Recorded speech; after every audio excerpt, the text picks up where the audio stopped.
סיפור ענק שסיפרתי השבוע ביידיש, אבל כזה סיפור טוב אני חייב לספר בעברית גם.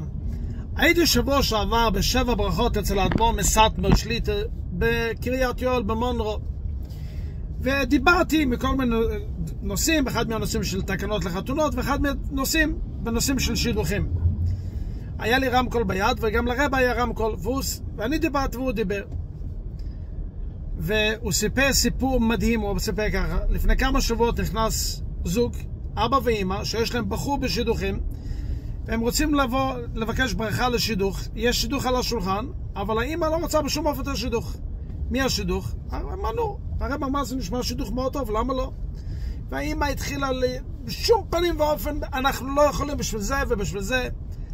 הרב ניסה לשכנע אותה, לא הלך. הרב אמר לה, אבא תשמע, אי אפשר להכריח, אבל השם יעזור, מה אני אגיד לך? אי אפשר לעזור, אי אפשר להכריח. אחרי 3 ימים, הזוג עוד פעם הגיע לרב, רוצים לדבר ברכה לשידוך. והרב שואל אם הגיע משהו חדש על השולחן, הם אומרים כן, הם רוצים לגמור את השידוך שדיברו עם הרב לפני 3 ימים. הרב אומר, מה עם האמא? והאבא אומר שהאמא פתאום רוצה את השידוך, היא מאוד מאוד מאוד מעודדת ורוצה לגמור את השידוך. הרב שואל את האמא, מה קרה? מה פתאום שינית דעתך? והיא ענתה לרב דבר נפלא שכל אבא ואמא חייבים להכניס את התשובה הזו לראש שלהם.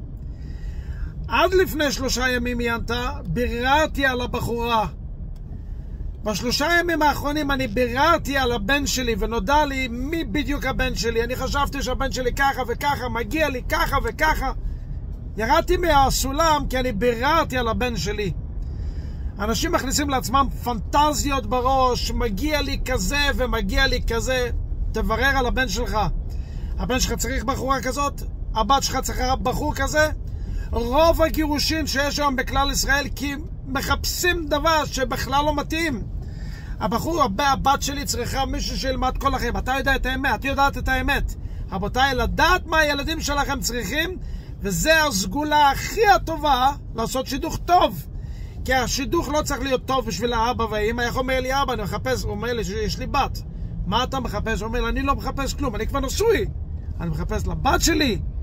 זה הנקודה. רבותיי, לדעת מה שאתם צריכים, ואם תדעו מה שאתם צריכים, לא תצטרכו לעשות את כל הסגולות ואת כל הדברים האחרים. כן, סגולות זה הכל טוב, אבל לדעת מה שבאמת רוצים, ואז בעזרת השם יהיה בקרוב. שימו טוב ומזל טוב, יעלוני לכל ישראל אומיין.